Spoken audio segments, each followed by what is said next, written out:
Hello students, मेरा नाम doctor उपासना जोशी। आज मैं आपके लिए एक नया टॉपिक लेके आई हूँ जिसका नाम है गिज्जू भाई। गिज्जू भाई एक भारतीय शिक्षा के इतिहास में बालकों के गांधी गिज्जू भाई का स्थान अप्रतिम है। वो एक देशभक्त, एक शिक्षक, समर्पित शिक्षक और शिक्षा के प्रेरणादायक कीर्ति स्तंभ हैं। गिज्जू भाई को हम उनकी जो एजुकेशनल फ़िलॉसफ़ी है वो बहुत ही इम्पॉर्टेंट है और एग्ज़ाम में अक्सर पूछी जाती है। तो आज मैं आपके सामने उन्हीं के दर्शन, उन्हीं के जो शैक्षिक विचार हैं, एजुकेशनल फ़िलॉसफ़ी है गिज्जू भाई की, वो आज मैं आपको पढ़ाने जा रही हूँ। हम लोग मिलके उसको पढ़ेंगे। गिज्जू भाई का पूरा नाम गिज्जू भाई बधेका उनका पूरा नाम है। इन्होंने बाल मंदिर की स्थापना की। एक्चुअल में ये एक लॉयर थे और इन्होंने अपने वकालत के जो इनका एक व्यवसाय था, एक वकालत इनका प्रोफेशन था, उसको छोड़कर ये शिक्षा के जगत में, शिक्षा के क्षेत्र में इन्होंने अपना प्रादुर्भाव किया। और ये गिज्जू भाई का पूरा नाम गिरिजा शंकर भगवान जी बघेला है। इनका जन्म 15 नवंबर 1885 को गुजरात के चितल नामक गांव में हुआ था। इनके पिता का नाम श्री भगवान जी क्वेला, माता का नाम श्रीमती काशवी था। इनके माता पिता बहुत ही धार्मिक प्रवृत्ति के थे। इनके जीवन परिचय की ओर अगर हम चलें तो भारतीय शिक्षा के इतिहास में बालकों के गांधी गिज्जू भाई का स्थान है।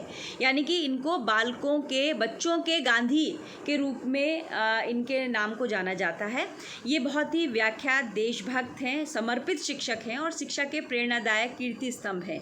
गिज्जू भाई महान शिक्षा शास्त्री, एजुकेशनिस्ट हैं और मरिया मॉन्टेसरी के विचारों से अत्यधिक प्रभावित हैं। यानी कि जो इनकी फ़िलॉसफ़ी है वो कहीं ना कहीं मरिया मॉन्टेसरी के सिद्धांतों पर आधारित है। बाल शिक्षा के प्रति गिज्जू भाई के लगाव का मनोवैज्ञानिक कारण था। एक्चुअली जो गिज्जू भाई हैं वो बच्चों की 2.5 साल से 6 साल तक के बालकों की शिक्षा पर इन्होंने बहुत ही साहित्य लिखे, बहुत सारी पुस्तकें लिखी, उन्हीं की शिक्षा के सिद्धांत बनाए, उस पर कार्य किया। इनका जन्म 1885 ईस्वी में तथा मृत्यु इनकी 1939 ईस्वी में इनकी मृत्यु हो गई थी। इन्होंने बाल देवो भवा वाक्य प्रतिपादित किया। देखिए ये कितना इम्पॉर्टेंट एक स्लोगन है, बाल देवो भवा। यानी कि इन्होंने जो स्कूल हैं, जो विद्यालय हैं, उनको बाल भवन के रूप में माना कि वो बाल मंदिर हों। जो आपने स्कूल के नाम सुने होंगे, बाल मंदिर, विद्या मंदिर, तो बाल मंदिर की इन्होंने बात की है कि विद्यालय जो हो वो मंदिर के समान हो और उसमें जो बालक हैं या जो हमारे स्टूडेंट हैं वो उनका जो रोल है वो देवता के समान है। बच्चों को इन्होंने देवताओं के समान माना और शिक्षक को पुजारी के रूप में माना। तो इन्होंने बाल देवो भवा कि जो हमारे बालक हैं वो देवता के समान हैं, हमें उनकी पूजा करनी चाहिए। तो ये इनका स्लोगन था। नेक्स्ट आता है प्रमुख रचनाएं। मॉन्टेसरी शिक्षा पद्धति, प्राथमिक विद्यालय में व्यावसायिक शिक्षा, चलते फिरते शिक्षा, दिवा स्वप्न, शिक्षकों से दिवा स्वप्न इनकी बहुत इंपॉर्टेंट एक पुस्तिका है जिसमें इन्होंने बच्चों के बारे में लिखा है, कैसे उनको शिक्षा देनी चाहिए। बहुत ही इंपॉर्टेंट प्रमुख रचनाएं हैं इनकी। उसके बाद गिज्जू भाई के दर्शन की अगर हम पृष्ठभूमि की बात करें कि बेसिस ऑफ गिज्जू भाई फिलॉसफी, इनका दर्शन क्या है। इनका दर्शन जो है वो गांधी जी के दर्शन से काफ़ी प्रभावित है।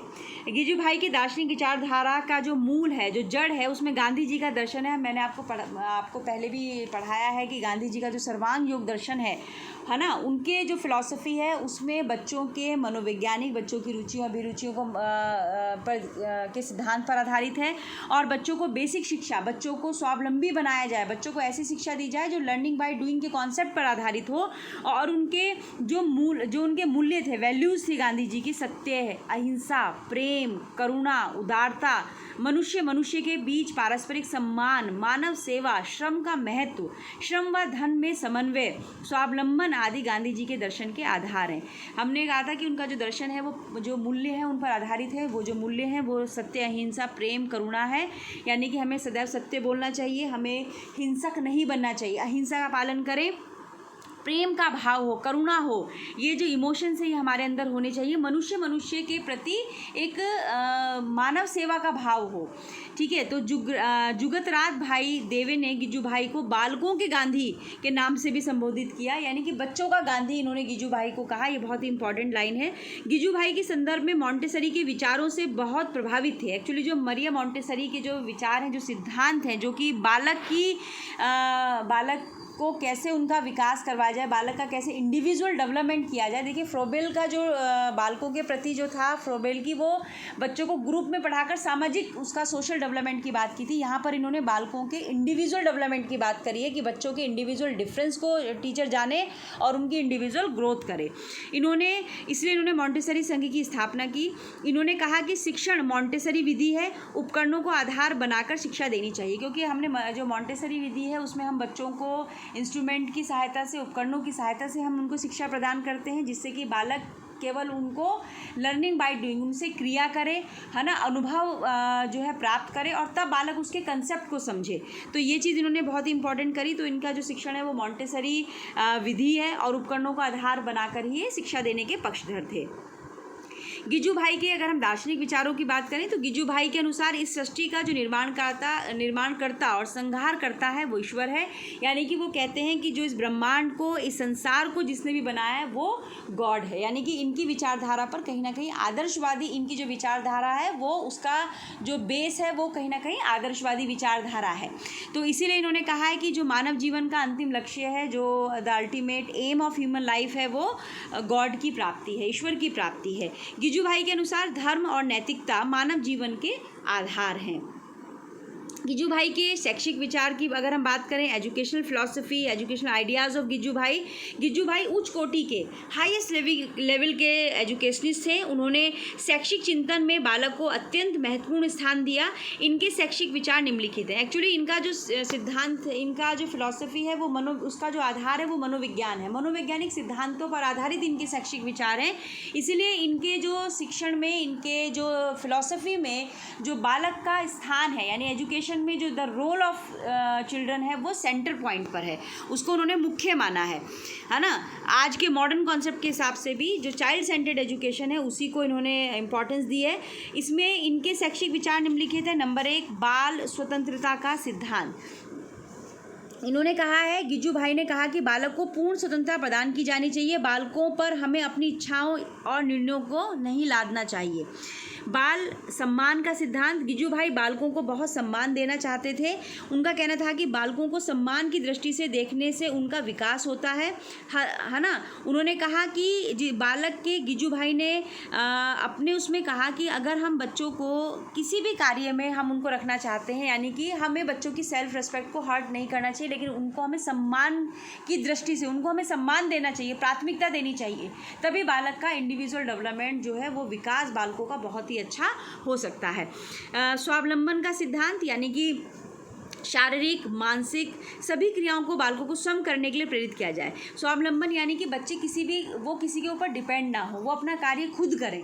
लर्निंग बाय डूइंग, बालकों को जो भी वो करना चाह रहे हैं, बालक जो हैं वो किसी भी प्रकार के कार्य की, उनको अपने आप चलना, दौड़ना, सीढ़ियों पे चढ़ना उतरना, पड़ी हुई चीज़ों को उठाना, कपड़े निकालना, नहाना, सच बोलना, अपनी आवश्यकताओं को स्पष्टता बताना, सब कार्य सिखाने में सहायता करनी चाहिए। यानी बालक को स्वयं कार्य करने देना चाहिए। स्वानुशासन का सिद्धांत। उन्होंने कहा इसमें बालकों को अंतःशक्तियों को स्वाभाविक रूप से स्वाभाविक दिशा में बढ़ाने का अवसर प्राप्त होगा। स्वानुशासन, स्वशिक्षण की दिशा में बहुत बड़ा व्यावसायिक एक व्यवहारिक जो प्रैक्टिकल एस्पेक्ट है वो स्व अनुशासन में, स्व शिक्षण की दिशा में बहुत ही बड़ा एक व्यवहारिक कदम है।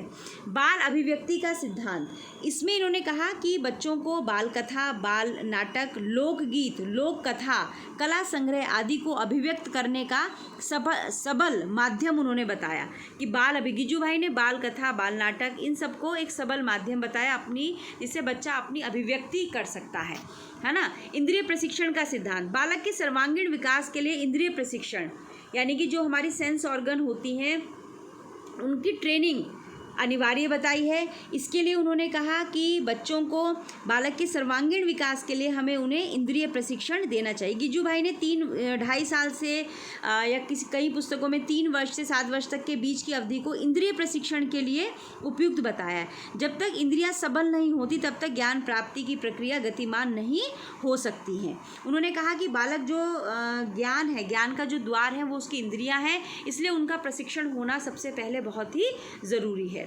प्रकृति शिक्षण का सिद्धांत, प्रकृति से धैर्य की शिक्षा मिलती है और श्रद्धा भाव का विकास होता है। इन्होंने बाल प्रवास, जहाँ बच्चे रहते हैं, पशु पक्षियों का पोषण, वृक्षों एवं वनस्पतियों का परिचय, बच्चों को हम बताएं कि कौन कौन से वृक्ष हैं, कौन कौन सी वनस्पतियां हैं, क्या उनके यूजेस हैं, आकाश के तारों का परिचय, तितलियों के जीवन आदि बहुविध प्रवृत्तियों से अपने बाल मंदिर को भर दिया था। यानी कि ये बच्चों का नैसर्गिक एक्चुअली विकास चाहते थे, नेचुरल डेवलपमेंट।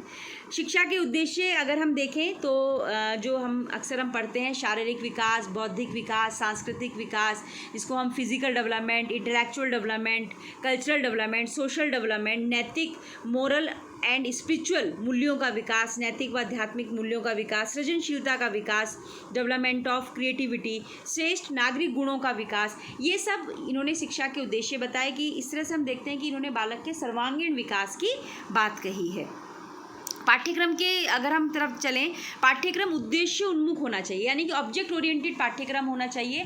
पाठ्यक्रम केवल एग्ज़ाम ओरिएंटेड ना हो कि हमें एग्ज़ाम को पास करना है, केवल उसी पर बेस ना हो, जबकि पाठ्यक्रम हमारा कैसा होना चाहिए, वो अनुभवजन्य, एक्सपीरियंस बेस होना चाहिए। कंटेंट हमारे पाठ्यक्रम में वो होना चाहिए जिससे कि बच्चे एक्सपीरियंस गेन कर सकें और कंसेप्ट की क्लैरिटी कर सकें। पाठ्यक्रम में सामाजिक और आर्थिक समस्याओं का समावेश होना चाहिए। पाठ्यक्रम में नैतिक मूल्यों को पर्याप्त स्थान दिया जाना चाहिए। पाठ्यक्रम बालकों की स्वाभाविक जो नेचुरल एबिलिटीज़ हैं, उनका जो इंटरेस्ट है और उनकी आवश्यकताएं हैं, उनके अनुसार होना चाहिए, ना कि उनके ऊपर लादी गई शिक्षा नहीं होनी चाहिए। क्योंकि इनका जो दर्शन है, इनकी फिलॉसफी, जो शैक्षिक विचार हैं, वो मनोविज्ञान के सिद्धांतों पर आधारित हैं। अगर हम शिक्षण विधि की बात करें तो गिज्जू भाई ने बाल केंद्रित शिक्षण विधियों पर, चाइल्ड सेंटर्ड शिक्षण विधियों पर बल दिया है। इन्होंने बाल स्वभाव अनुरूप क्रियाओं, जैसे कि जो छोटे बच्चे होते हैं वो गीत के माध्यम से, अभिनय के माध्यम से, कहानी के माध्यम से, कथन, बागवानी, खेल आदि को शिक्षण का आधार बताया। क्योंकि जो बालक होता है उसको खेलने कूदने में उसकी रुचि बहुत अधिक होती है। वो खेल के माध्यम से, अभिनय के माध्यम से, गीत के माध्यम से चीज़ों को बहुत अच्छे से सीखता और समझता है। उन्होंने खेल खेल में शारीरिक विकास और इंद्रिय प्रशिक्षण पर बल दिया है। आकृतियों के माध्यम से वर्ण ज्ञान, श्रुतिलेख कराया जाए। भाषा शिक्षण में सबसे पहले पढ़ना व लिखना सिखाया जाए। गिज्जू भाई के अगर हम डिसिप्लिन की बात करें तो इनके जो शैक्षिक विचारधारा है उसमें जो अनुशासन है, गिज्जू भाई ने स्व अनुशासन यानी सेल्फ डिसिप्लिन के पक्षधर थे और दमनात्मक अनुशासन के घोर विरोधी रहे। इन्होंने कहा कि दमनात्मक अनुशासन का विरोध करते हुए कहा कि एक अच्छा अनुशासन तो स्व अनुशासन ही हो सकता है। क्योंकि जो दमनात्मक अनुशासन है वो बच्चों में कहीं ना कहीं एक ढीठपना है ना, उनमें डांटना, झपटना, झिड़काना, धमकाना, पीटना नहीं चाहिए। क्योंकि वो बालकों का जो स्वाभाविक विकास होता है उसमें उससे बाधा पैदा होगी। इसलिए कोशिश की जाए कि बच्चों में स्व अनुशासन या सेल्फ डिसिप्लिन की भावना ही विकसित हो। अगर हम विद्यालय की बात करें तो गिज्जू भाई ने जो विद्यालय है वो उन्होंने उसको बाल मंदिर कहा है। विद्यालयों को उन्होंने बाल मंदिर कहा। ऐसा बाल मंदिर जहां बालक रूपी भगवान की शिक्षक रूपी पुजारी सेवा करता है। यानी कि उन्होंने बच्चे को एक भगवान का दर्जा दिया है। यानी चाइल्ड को कितनी इंपॉर्टेंस दी है आप ये देखिए। गिज्जू भाई के अनुसार यह बाल मंदिर बाल विकास के प्रयोग स्थल हैं। उन्होंने कहा कि बाल मंदिर का वातावरण भय मुक्त होना चाहिए, किसी प्रकार का कोई भय नहीं होना चाहिए। बच्चे यहाँ पर हंसते मुस्कुराते हुए बाल मंदिर में प्रवेश करें, बिना किसी थकान व परेशानी के हंसते मुस्कुराते हुए यहाँ से प्रस्थान करें। बाल मंदिर में बालकों की रुचि, आवश्यकता व क्षमता के अनुसार सीखने के अवसर प्रदान किए जाने चाहिए। अगर हम शिक्षक की बात करें तो गिज्जू भाई ने शिक्षक को भी महत्वपूर्ण स्थान दिया है। शिक्षक को उन्होंने मित्र और पथ प्रदर्शक होना बताया है। उन्होंने शिक्षण के प्रति समर्पण की भावना होनी चाहिए। शिक्षक के अंदर अपने टीचिंग के प्रति समर्पण हो। बाल मनोविज्ञान और शरीर विज्ञान का उसको पूर्ण ज्ञान होना चाहिए, यानी चाइल्ड साइकोलॉजी का। शिक्षक मानवीय गुणों से युक्त होना चाहिए, मतलब उसमें ह्यूमैनिटीज़ के कैरेक्टरिस्टिक हो, बहुत कठोर ना हो। शिक्षण में अपने वाणी का संयम होना चाहिए शिक्षक के अंदर। शिक्षक की अंतःदृष्टि यानी जो इंसाइट, जो उसकी सूझ है, वैज्ञानिक तरह सूक्ष्म और तीक्ष्ण होनी चाहिए। क्योंकि वह बच्चों को ऑब्जर्व करेगा, उनकी कमियों को, उनके जो भी प्रॉब्लम्स हैं उनको अच्छी तरह समझे और उनकी रुचियों अभिरुचियों के माध्यम से ही उनको शिक्षा प्रदान करे। शिक्षार्थी के लिए गिजू भाई के विचार थे कि शिक्षार्थी को सर्वाधिक महत्व दिया गया है। उन्होंने शिक्षा की व्यवस्था बालकों की आवश्यकताओं, रुचियों, रुझान, अभिवृत्ति और अभिरुचियों के अनुसार करने की बात की है अतः मनोवैज्ञानिक सिद्धांतों पर आधारित शिक्षण की बात की है। शिक्षार्थी को शिक्षक के प्रति श्रद्धा भाव, विनय और सेवा से व्यवहार करना चाहिए। शिक्षार्थी में आत्मदृढ़ता और आत्म अनुभव की योग्यता होनी चाहिए। गिजू भाई की शिक्षा को अगर हम देन की बात करें तो गिजू भाई की भारतीय शिक्षा जगत में बाल शिक्षा के क्षेत्र में महत्वपूर्ण देन है। गिजू भाई ने शिक्षा को मनुष्य के सर्वांगीण विकास के साधन के रूप में परिभाषित किया है। अब आप देखिएगा यहाँ पर इन्होंने शिक्षा को एक साधन कहा है। Education is a tool, education is not A and. ये कोई साध्य नहीं है, ये एक साधन है और वो साधन क्या कर रहा है, बालकों का सर्वांगीण विकास कर रहा है, यानी कि उनका शारीरिक, मानसिक, बौद्धिक, चारित्रिक, सामाजिक, स्वाभाविक उनका विकास कर रहा है। नैतिक, गिजू भाई ने बाल शिक्षा के क्षेत्र में क्रांति की, बालक की शिक्षा को बाल केंद्रित करने पर बल दिया। गिजू भाई ने बालक के शारीरिक, मानसिक, सामाजिक विकास पर बल दिया। सृजनशीलता यानी क्रिएटिविटी के विकास को भी महत्वपूर्ण बनाया। गिजू भाई ने परीक्षा केंद्रित पाठ्यक्रम का विरोध किया, यानी कि एग्जाम ओरिएंटेड करिकुलम नहीं होना चाहिए, जबकि अनुभवजन्य यानी एक्सपीरियंस ओरिएंटेड पाठ्यक्रम पर बल दिया। गिजू भाई बालकों के स्वयं सीखने के पक्षधर थे कि उनको जो भी उनको लर्निंग बाय डूइंग, स्वयं करके सीखने दें, ना कि उनको रटाया जाए। उनको एक्टिविटी के माध्यम से खुद करने का, जिससे वो स्वावलंबी बने। उनको चलना है, दौड़ना है, तैरना है, सीढ़ियाँ चढ़ना है, अपने कपड़े स्वयं पहनने हैं, तो हर चीज़ उनको बालकों को स्वयं करने दिया जाए और स्वयं ही ज्ञान प्राप्त करने पर बल दिया। गिजू भाई ने स्व अनुशासन पर बल दिया। गिजू भाई ने बाल अभिव्यक्ति, बच्चे गीत के माध्यम से, कविता के माध्यम से अभिव्यक्ति करें। गिजू भाई ने बालक की शिक्षा में प्रकृति परिचय को भी महत्वपूर्ण स्थान दिया। गिजू भाई ने विद्यालय को बाल मंदिर, जो सबसे इम्पॉर्टेंट है कि इन्होंने बाल मंदिर की संज्ञा दी, जहाँ बालक देवता व शिक्षक पुजारी है।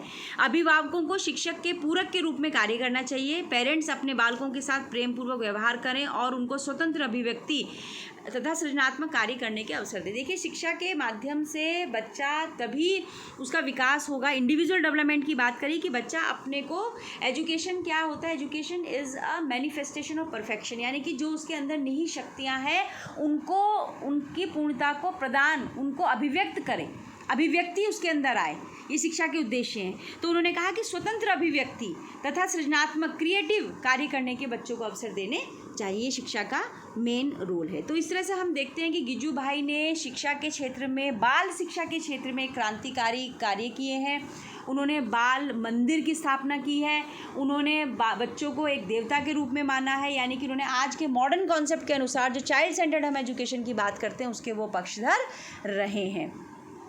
तो आपको मेरी वीडियो कैसी लगी स्टूडेंट्स? अगर आपको मेरी वीडियो अच्छी लगी हो तो आप सब्सक्राइब ज़रूर करें। और एग्ज़ाम के लिए बहुत ही इम्पॉर्टेंट है।